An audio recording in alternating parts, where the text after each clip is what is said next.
All right, we're in the final round of the Cursed Swamp 9-hole cup, and I played the I played Friday, qualified with a minus 13. I dropped one of the par fives. I was dinking around trying a different shot on it and seeing what was possible, and did not pick up one of the par fours. So came in with a minus 13. I think up at the top of this bracket there was three minus 15s, a bunch of minus 14s. I think I came in like 11th in tiebreakers. It's super important in these 9-hole cups that you come in with good tiebreakers. So obviously, minus 15 is kind of where you want to, that's kind of the spot you want to start at. Minus 16, I think, stands alone. Gives you a really good shot. But if you don't come in with tiebreakers, then you're in that situation. So, in order to get, if I wanted to be up at the top and look at a banner, I'm going to absolutely have to shoot a minus 15.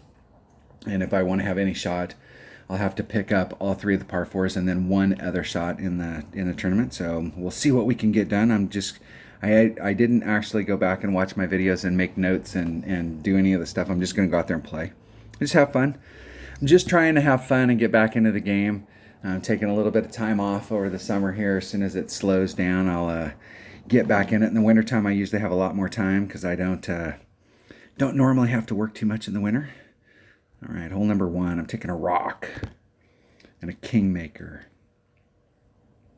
The rock and a kingmaker. I have caught some of these new holes from the Phantom Mansion. Caught a few of them and I got it on video, and I just need to go back and voice over and talk about some of the holes. I've tried some max overpower hook shots. There's a couple of the holes I've gotten the big par five several times, and I tried some shots and then was able to go back on it and adjust my shot from the last one. So we'll see what happens on this first hole. I'm gonna do a minus. I'm gonna take off 10% of the wind, and it's one per ring, max club. You need to hit perfect. That's the whole deal. It's a pretty narrow little landing area up here. If you can, you want to hit it with a 100% accurate club, just to give yourself a little bit more maneuverability.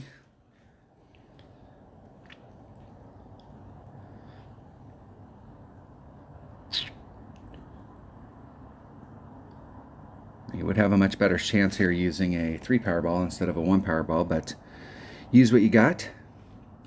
This is why we want to save our good stuff for tournaments, so that you can come out here with a Titan or a Kingmaker and get yourself, especially if you're using an extra mile, you can hit in the second cut of the rough there and you can be more to the left. It gives yourself a little bit more breathing room. The goal here, obviously it would be nice to get a hole-in-one, but the goal here is to just get yourself up there and get an eagle. You have to get an eagle on this hole.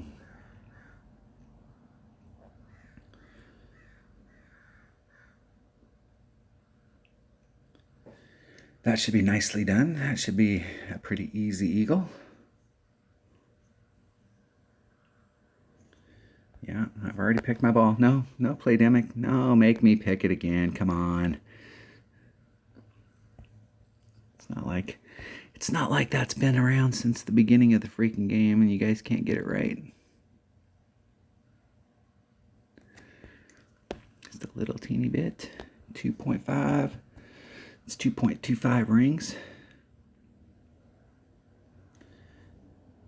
So 2.25. Just try and hit it perfect.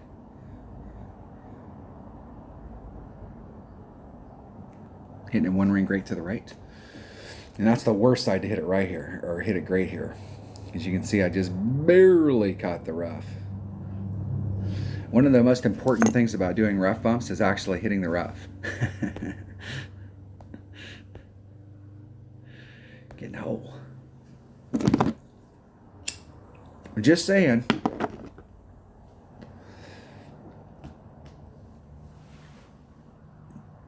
That's why if you can, you want to bring, like when we talk about clubs that people try and upgrade, and everybody's, they want to get their APOC up and they want to get some clubs up. There are some clubs that, the rock, when it gets to level 8, is a game changer. That is, obviously when you get your Apocalypse up, it's an awesome club. But like when you're going up the scales, like some clubs that people, they're looking at wanting to get their Cataclysm up or their Apocalypse up.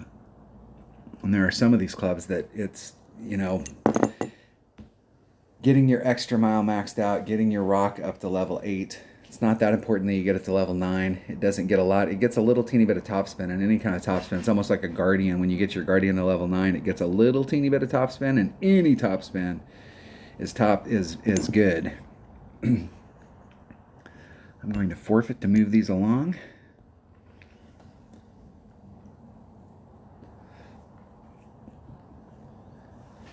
Move along, little doggy. Moving up the scale a little. All right, that was hole number 1. Hole number 2. Hole number 2 is Sunshine Glades, hole number 5. Sunshine Glades, hole number 5. What do we got here? All right, this par 3 right here. I normally like to play this where I start off. Normally in rookie, you can start off in this area right here and you can bring it right to the cup. In one-on-one play, because we play this in Tour 7, I usually play from back here and then I bring it around to the cup. And I think that's how I'm going to play it right here. I'm going to do a slight little adjustment here. And I'm not sure where I'll be at in my club. I'm going to bring a bigger ball just to cut the wind down a little bit. I'll act like I landed on here. I may have to change my ball.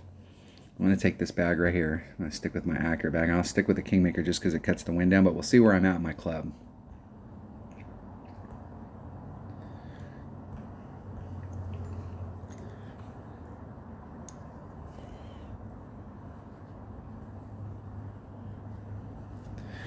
We will see. Got some numbers punched into my calculator. I'm all ready to go. Let's try it in a different way. Let's try a different angle. The thing I like about the backspin shot is that you're over there. You can get up by the green. You're guaranteeing yourself a birdie. This is a par 3 that can really screw people up. But what I didn't like about it the other day was the way that the wind's blowing, and where I have to get out here, I have to adjust over the sand, and the rings are extremely distorted coming into the sand, and it's hard to make a super accurate adjustment.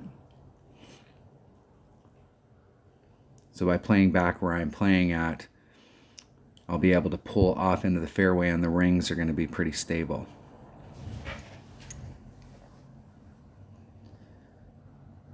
See if my opponent can get in. Hitting it perfect. Dead center perfect. It's looking like it's going. Whew, that was close. That was close. That was a nice shot. Let's get our wind in first. 3.7. See where I'm at in my club. I'm really let's bump that down to a katana. Gives me a little bit more breathing room there. I'm at minimum club.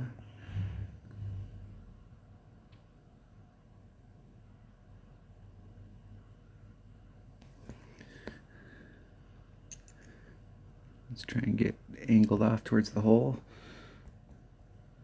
4.2 divided by 1.3. It's 3.71 rings. There's 1, 2, 3, 7, 1. Maybe I can get it off before I run out of time. That's going to end me up in the sand. Whew.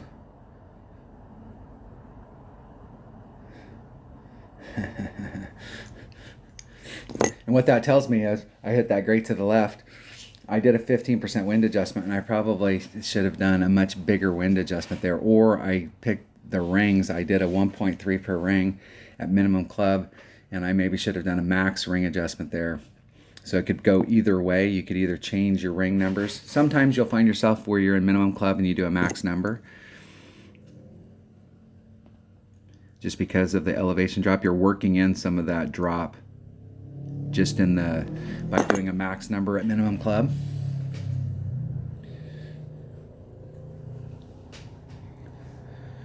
That would have been a spectacular drop. If I'd had my speed just a little bit better there, that might have went in. I wouldn't have deserved for it to go in, but it almost went in. All right, good game. Good luck in the tournament. Hole number 3. All right, let's not mess around here. In the opening round, hole number 3 is hole number 9 of Sunshine Glades. In the opening round, what I tried was I came out here with a big power 5 ball and an Apocalypse because I wanted to try and use the curl, and I came out into this area right here. The wind was blowing in this direction. So you're getting carry, and in the past I've always done a plus 10% on the wind here because it tends to carry more.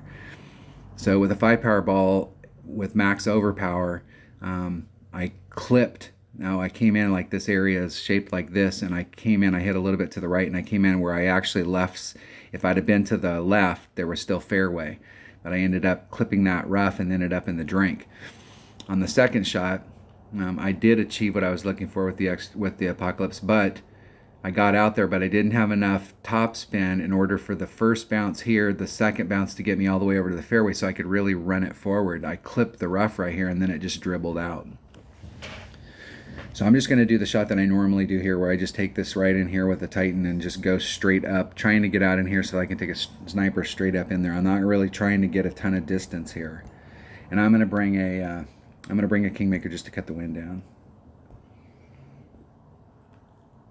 I've always had difficulty with the second shot here. I really like the idea of doing the rough bump here because I think that you can tighten it up a little bit. When you're taking your sniper, whenever you're doing a wood shot and you're trying to run it up to the cup, there's a lot of things that can go wrong. If you don't have your speed just right running up to it, you can hit through a break. If you're going too slow, you'll catch the break early and the break will break you off the hole.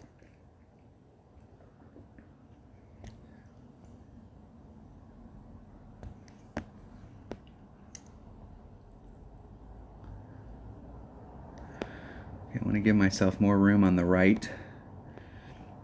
2-5. Do just a little over a ring. And then I'm going to lean a little bit to the right.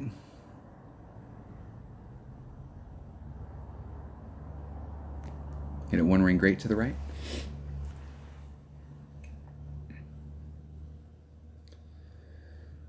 Just try and dribble myself out there and not get caught up in that rough.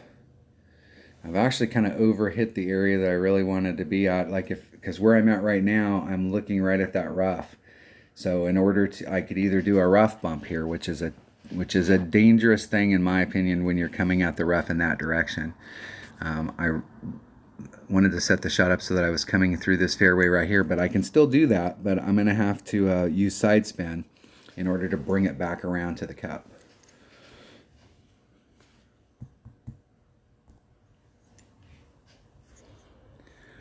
We shall see.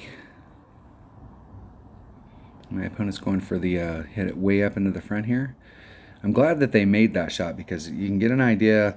When I did the walkthrough on this, I talked about coming from this side right here that I really didn't think that the next shot is like the shot that we're looking for. Okay, I'm at Max Grizzly. Give myself a little bit of room. It's 2.3. It's 2.53 rings. There's 2.5 and a little.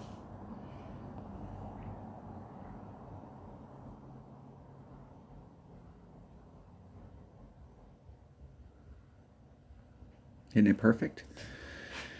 See if we can get close. It's going too fast. Just on the outside. Needed to pull it just a little bit more. I did a 10% pull right there, and maybe a 15% would have been better. Maybe a 15.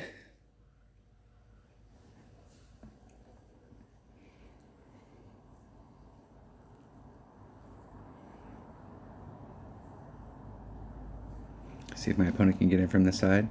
Now they got far enough forward. Normally when I see people hit out there, if you don't get all the way to the end, you're having to work around those trees. And where my opponent's at, they have a pretty decent shot at it, and the way that the wind's blowing, it's not too bad of an area. But if you hit out to that area and you don't get all of it like my opponent did, you end up having to work your way around those trees, and it's a little bit more tricky. I still don't like that area out there, but if they can get it in, maybe I'd change my mind. That'll be close, but no cigar.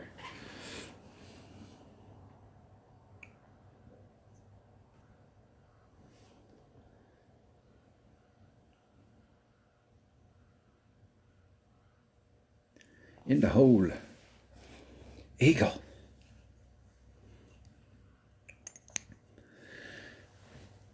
Need to pick up the 3 par 4s. Need to get an eagle on all of those, and that sets you up. I think all of these holes are super easy just to go out there and shoot. And the hole number 1 is an absolute easy eagle. So like thinking of the -13 as the minimum score, I mean, that's like really should be with your eyes closed. Picking up the mid 2 par 4s, the mid par 4, they've actually changed how the green is, and I think it's much more eagleable than it used to be. I mean, it was already a pretty high percentage. You gave yourself a really good opportunity for eagle, but they've taken the moguls off the green, and now your chances of being able to get an eagle on that hole are extreme, like a lot higher. Definitely been increased. Hole number 4. Let's see what hole number 4 has for us. What is hole number 4? Hole number 4 is Sunshine Glades. Hole number 8. All right, this par 3 right here.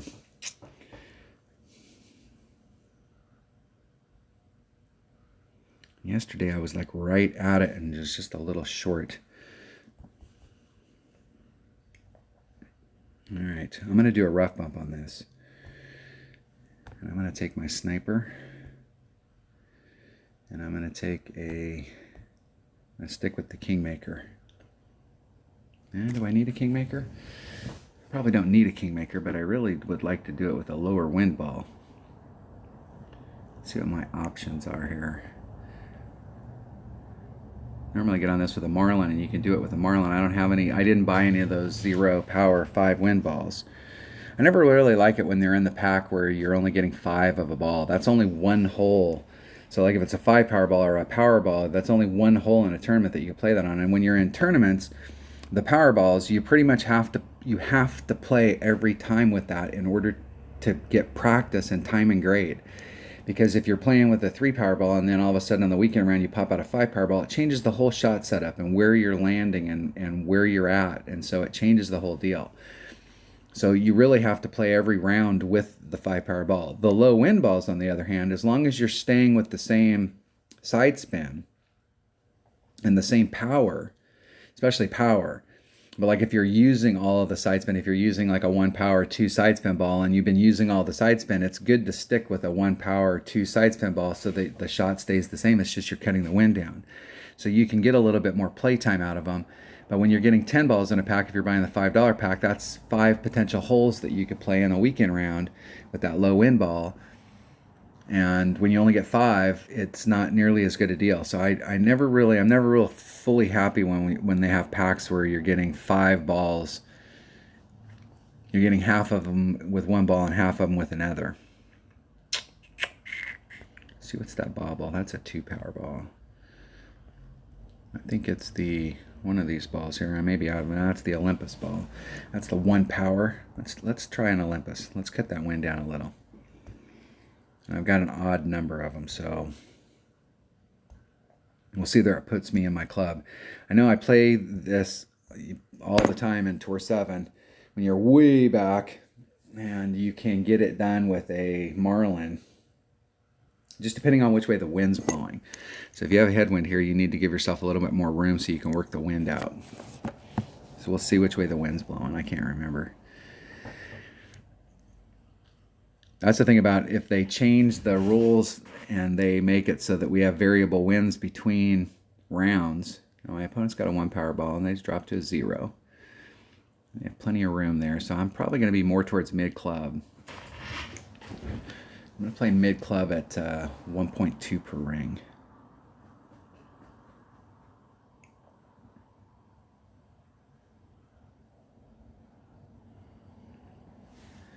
And I've tried backspinning this in here, and I think I've made one. That's the thing about backspin is when you make one, it's like it burns into your brain. It's like, oh, that was an awesome shot. But if you think about it, backspinning is trying to get it consistent, where you're consistently getting them backspun in there is difficult. It seems like this hole likes to run out a little.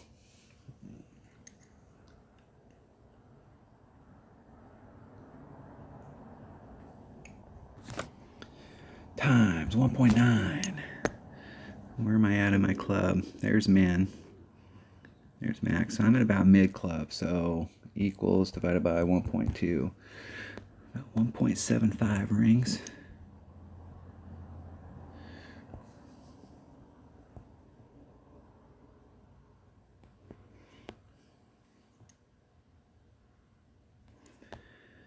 So 1.75 rings.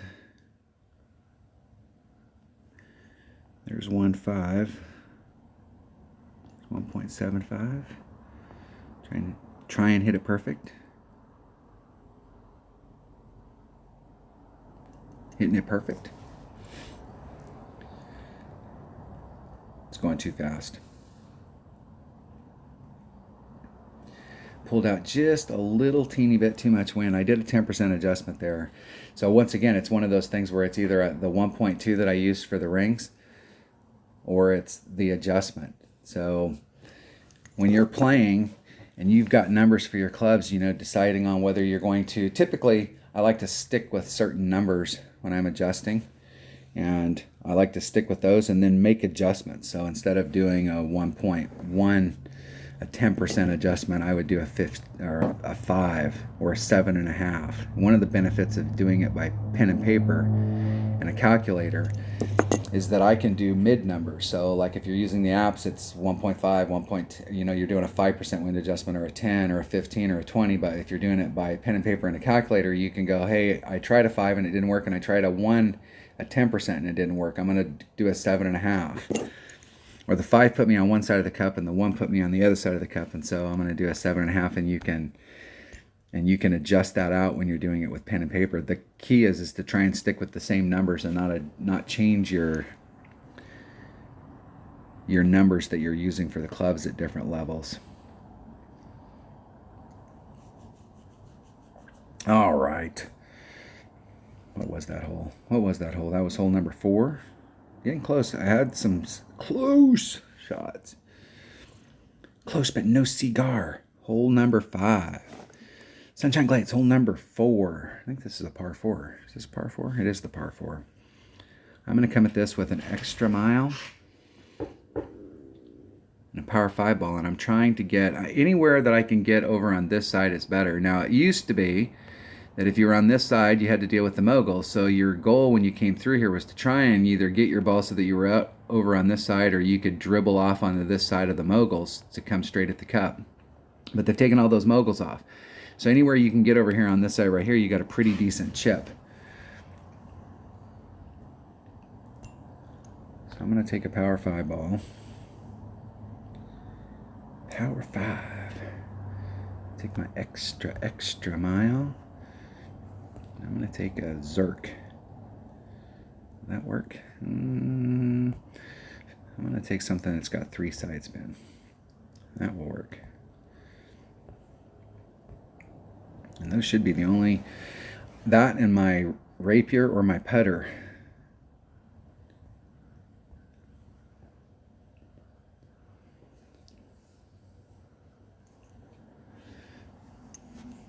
And I'm going to do a little bit extra adjustment here. We will see. The goal on this is to hit perfect. If I don't hit any shots perfect for the rest of the round, this shot right here is, there's 2 shots, this par 4 and the last par 4, the duck hole. Those are the only 2, those really for the rest of the round. If I don't hit anything else perfect on the drive other than those 2 shots, it'll put me at minus 15. So it really boils down to, in these rounds, just a few holes that are like the make or break holes. And this right here is a make or break hole. You have to get an eagle on this hole.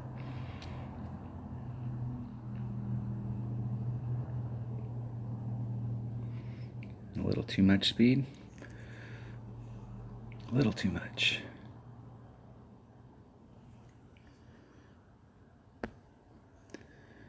All right, we're out in this area right here.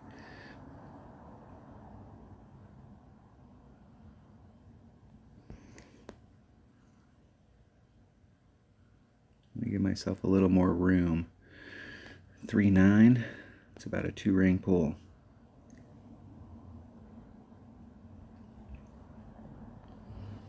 I'm going to put some curl on it to bring it back over to the green.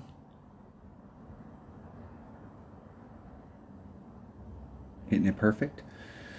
See if we can hit that. I'm trying to hit. Trying to clip the rough. Clip. Oh, and I missed the rough.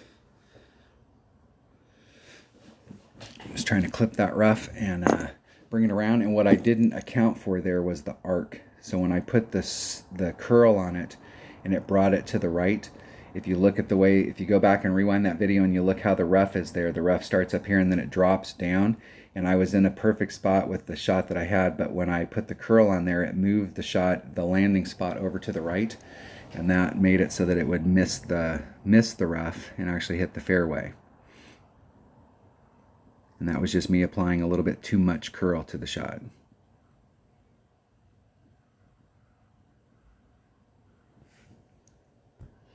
I don't want to take any risks that my opponent's going to be a D-bag, so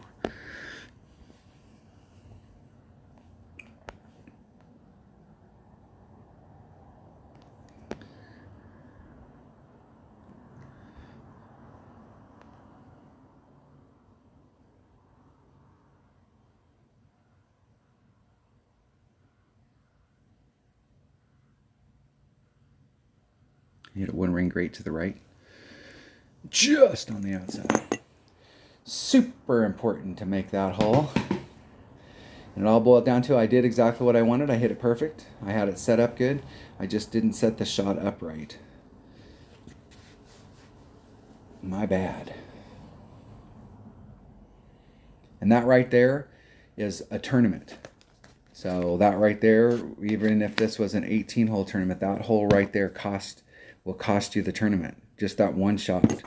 So going out there and picking up shots on other holes and picking up some of those par 3s or picking up some of those par 5s will definitely, those are winning shots if you can get it done on the par 4s.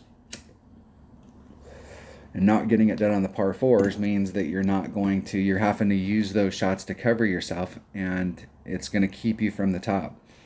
It's amazing when you're looking at these tournaments and you think about, like, you really have to go out there and hit every shot perfect. Every shot has to be where you wanted it. And that doesn't necessarily mean that you have to hit 45 or 42 perfect shots in a row. But you have to put yourself in the right spot every single time. And you really have, in a tournament like this, you have 9 shots that have to be on target, the ones going into the cup. So we're on hole number 6. Hole number 6. Sunshine Glades, hole number 6. All right, I'm trying to get out into this area right here and bring it home with a Hornet.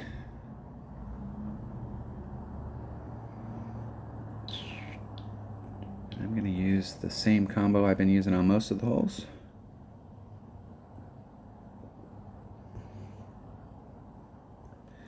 And we will go out there and get her done. Get her done, get her done, get her done, get her done, get her done.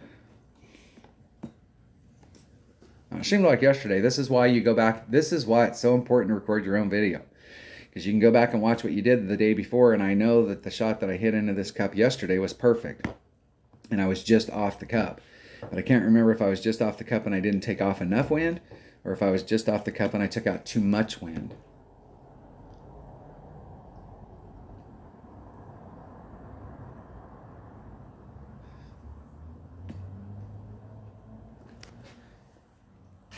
And the way that the wind's blowing, the way that the wind's blowing, the shot that I'm trying to take over to the right is going to help me, because on the second shot I'm going to have more tailwind than side wind. The way that my opponent's hitting, they're going to have more side wind now. They're in a great spot out here, but they're going to have more side wind coming into the cup than they're going to have anything else. It's almost going to be a pure side wind.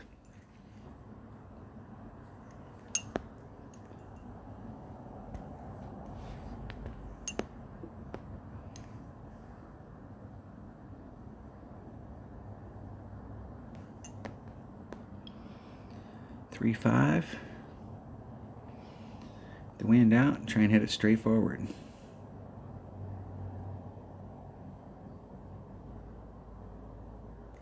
Hitting it perfect.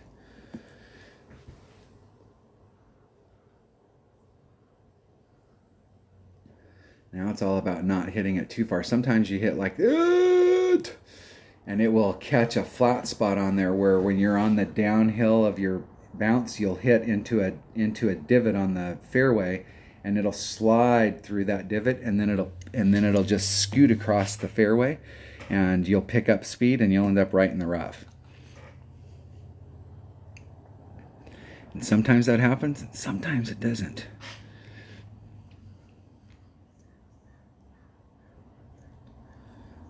Opponent was a little fairly nonchalant there.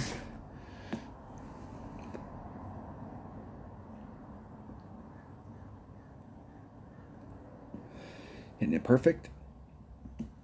And that was an over pull for the wind. It's important to know how to do the wind ring method and to use your take shot if you don't have a grid. Okay, so there's Min. There's Max. So I'm about mid club.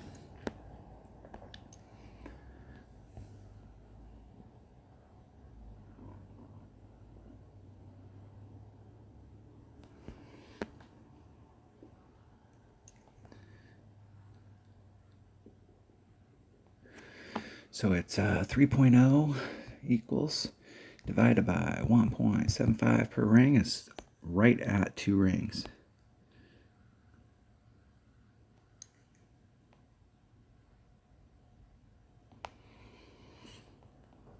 Let's hit it perfect. Oh! Hit it great to the right. And that was great to the right. If it had been perfect, that would have been right into the hole. You need to hit those shots. There's 9 shots that you absolutely have to hit perfect, and the other one's going into the cup.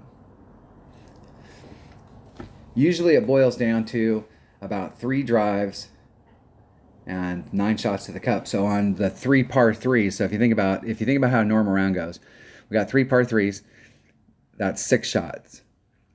We got 3 par 4s. That's 9 shots. So there's 15. And if we're getting eagles on the par 5s, there's another 9 shots. So you don't have that many shots that you have to take in a round. And you don't need every single one of them to be perfect, but there are some that you need to have perfect.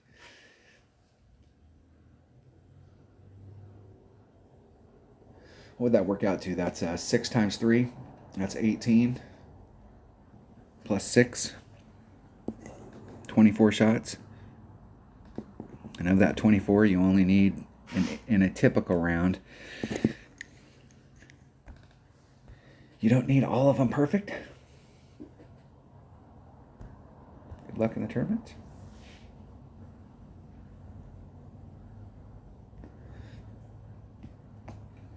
Close. No cigar. I've had a lot of close shots there. And that's part of that is just me not... I'll tell you right now, I've got an eye doctor's appointment here in a week. Cannot wait. It's been 2 years since I got new glasses, and my glasses are so freaking scratched up right now I can hardly damn see. And I haven't been playing that much, and both of those are my problem.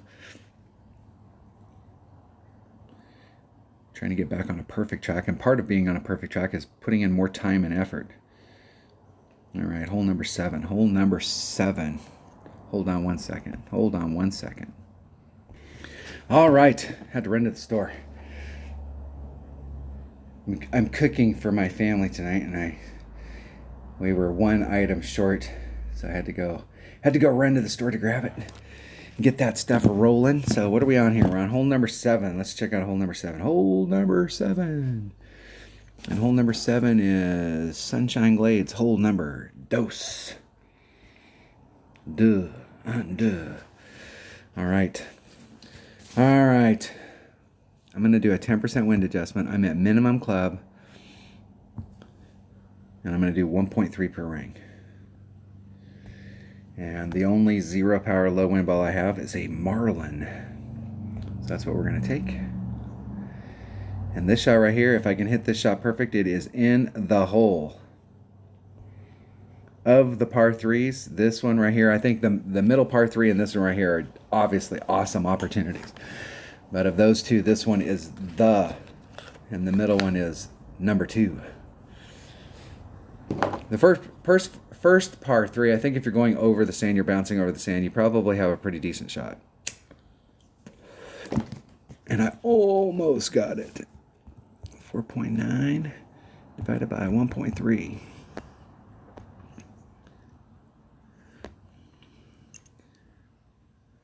Because of the headwind here, and I normally put on about 2, I'm going to go just a little deeper into that cup. 4.9, I'm going to do 4.14 rings. So there's 1, 2, 3, 4. 1, 4.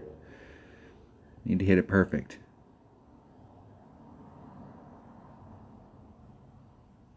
Oh, that was not perfect. See if I had the distance right, because yesterday when I did it, that might have went in if it was on track. If I'd hit that perfect, that might have went in. I was off just a little because of the pure headwind right there. It laid it down just a little, and I was just on the outside of the cup.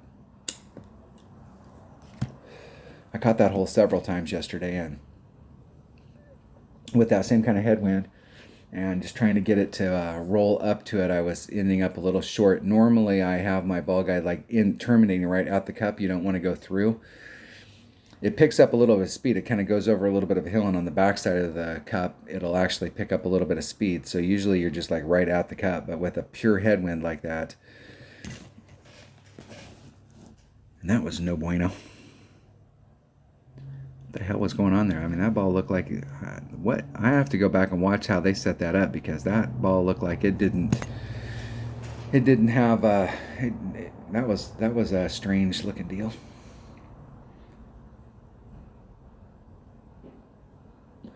You know, this game's came out January, February, March of 2017. So 17 to 18 to 19 to 20.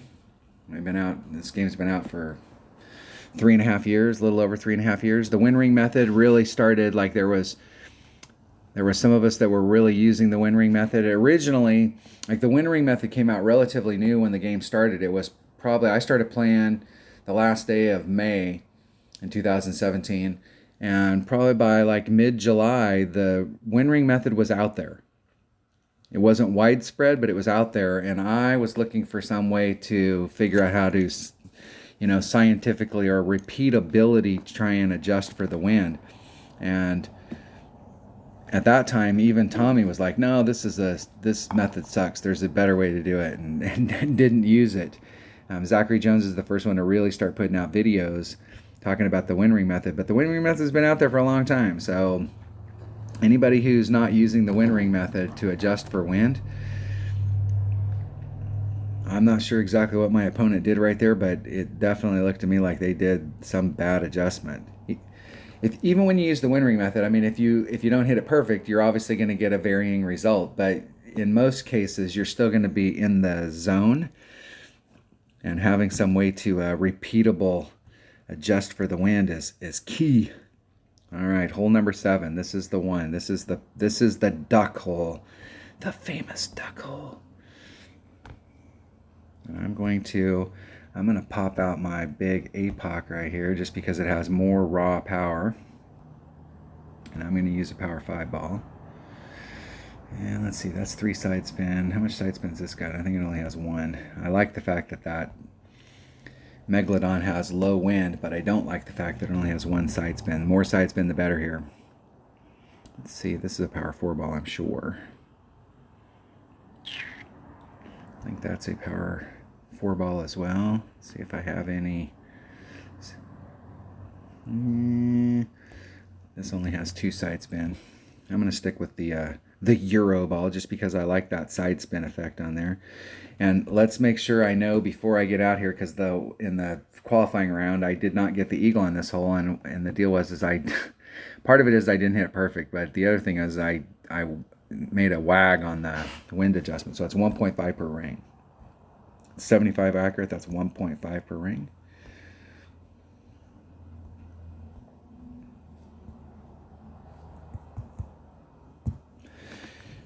All right, here we roll.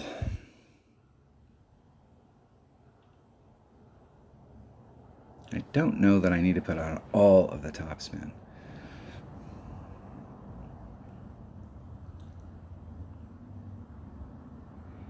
Oh, it's got a white ball. Now I need to look at this green as well, because this green was very similar to the other par 4 that if you hit over to this left-hand side, which is what I do in one-on-one, coming into the green from this side, the green has a bunch of moguls on it, so it's trying to get your bounces when you get onto the green so that you were hitting in the low spots on the mogul to try and avoid the moguls altogether.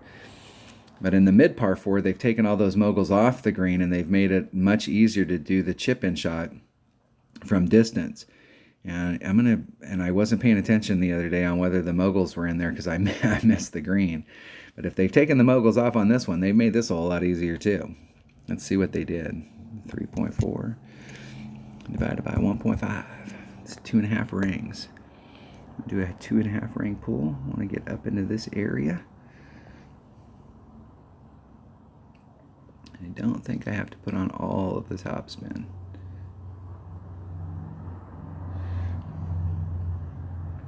I really want to get to right there. That's where I really want to get myself a little room. So it's it's going to be 2.5 rings. 2.5 rings. I'm going to put a little bit of that forward power back into it just to get me up into a wider area. And then I'm going to lean to the right. Hitting it perfect. Let's see if I got it right. Let's see if the side spin actually was telling me the truth. I like where it hit. I like where it's going. Now it just needs to slow the hell down and not end up in the road. Definitely could have taken at least another bar, if not a bar and a half of topspin off.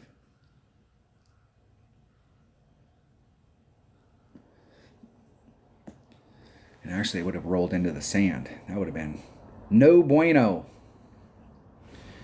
Now it does look like this green, like they have taken off the moguls off this green. That is big. That means that the mid par 4 and this par 4, they have made these substantially easier to come in from distance, because in one-on-one play, this over here is the obvious way to come at the hole. But it was always difficult in the past because, once again, this hole had a lot of moguls on the green and there was a ton of movement.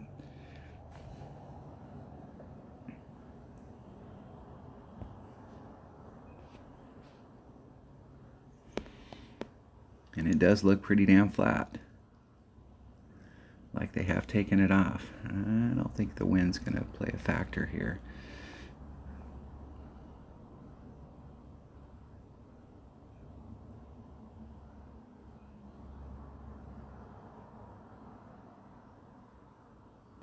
Hitting it perfect. We'll see if the wind plays a factor. If it hits the flagpole, wind did not play a factor.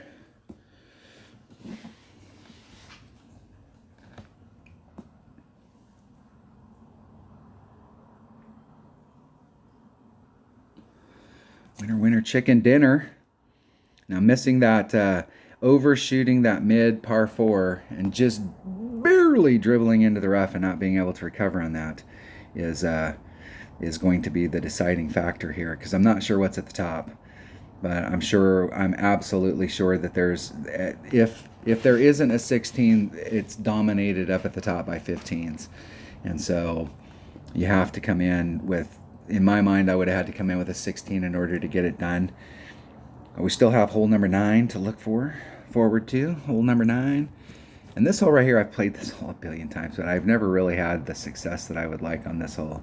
The other day, I'm at that point in the tournament. I'm gonna shoot my shot. I'm gonna bring out a power 5 ball, and I'm gonna see if I can rough bump it over here off of this right here.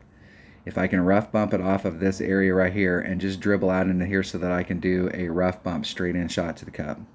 I haven't never taken that shot, but it looked like it was possible. So I'm gonna keep the Power 5 ball on there, and if I don't like that, I'll switch to a.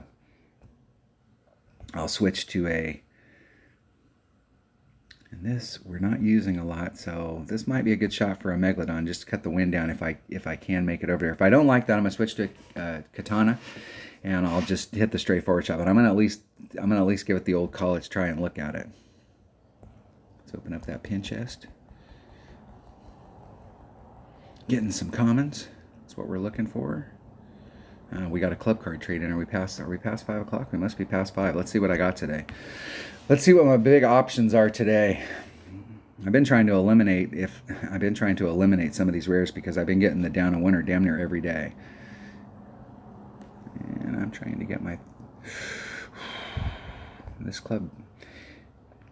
When your Thor's hammer gets to level 5, that's when it actually becomes a usable club. So once I get it to level 5, obviously if you can get it up to level 6, then it becomes a much better club. But I have other clubs that I'm working on, so there's a few of the rares that I'm trying to get to a certain level, and then I'll stop working on them and go back and work on, epics, and I'll go back and work on my rares.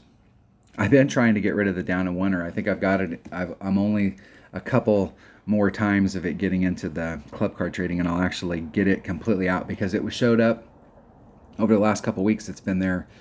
I know there was like 5 days in a row that it was in. I got it like 5 days in a row.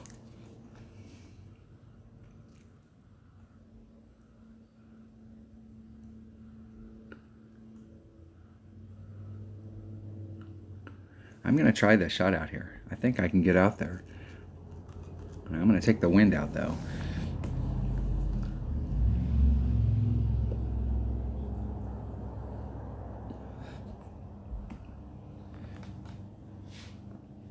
If not, I'll just do what my opponent did and hit it over there, but I'm going to at least look at it.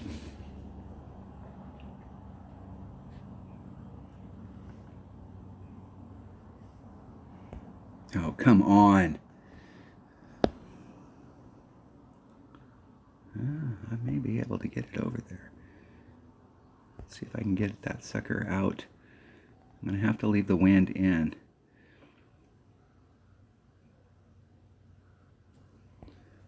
Put one more, just a little bit more topspin on it.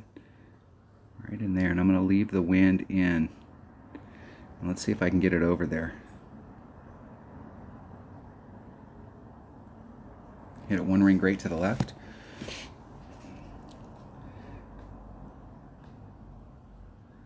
Stop, stop, stop.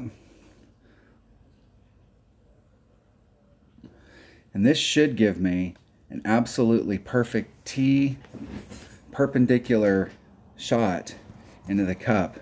And the way the wind's blowing, the wind's going to be, I'm going to have the wind pretty much going with me.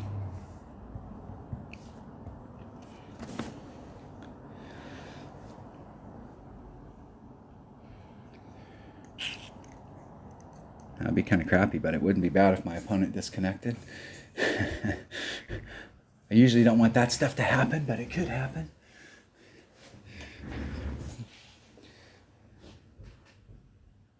Here they go.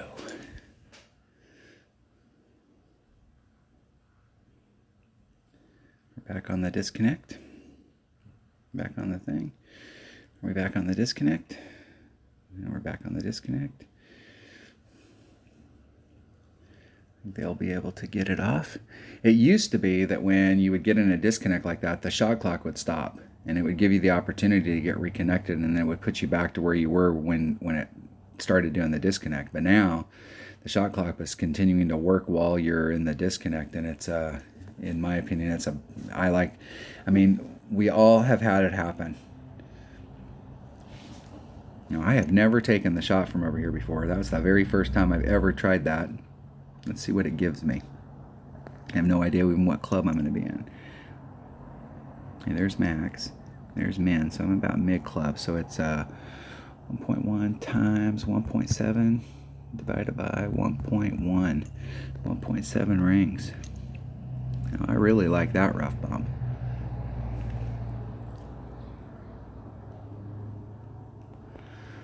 .7 rings. So there's 1, 5, 6, 7. See if we can hit that perfect.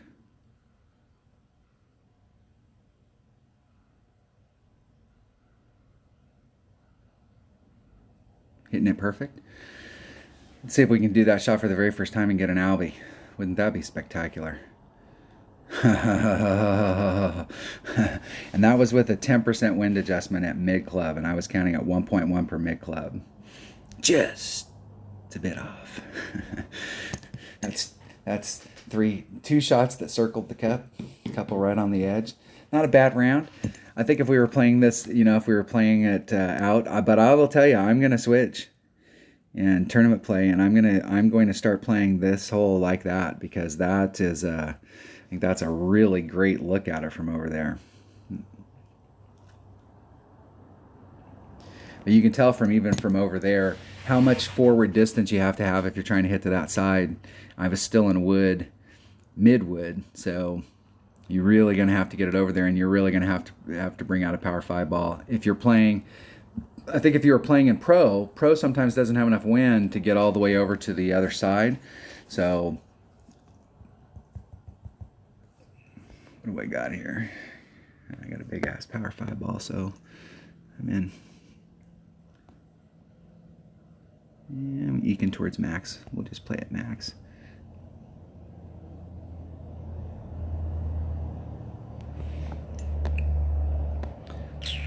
That'll be a 2-2.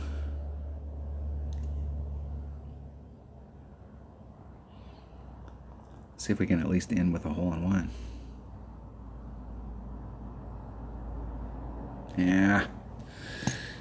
If I was going to hit it great one way or the other and it still go in, great to the right was the side. Just a bit short. That means I didn't take off enough wind. Get in the hole. Let's check my opponent out. 9,123 games. Played in a bunch of tourneys. No top 10s. I played in a bunch of tournaments.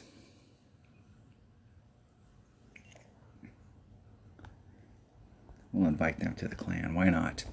They're a tournament player. If you're looking for a clan, Kings of Golf,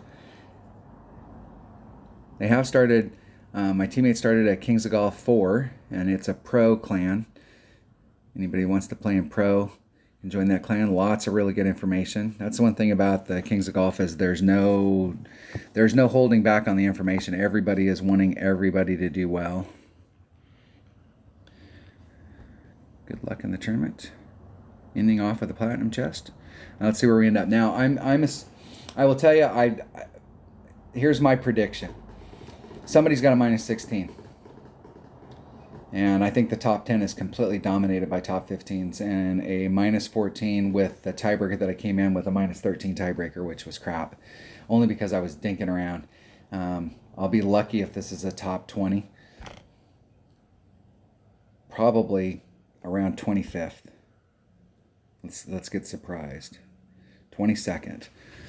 And let's see what was up at the top. I'm sure the top the top 10 is going to be completely dominated by minus 15s. Minus 15 starting at minus 12.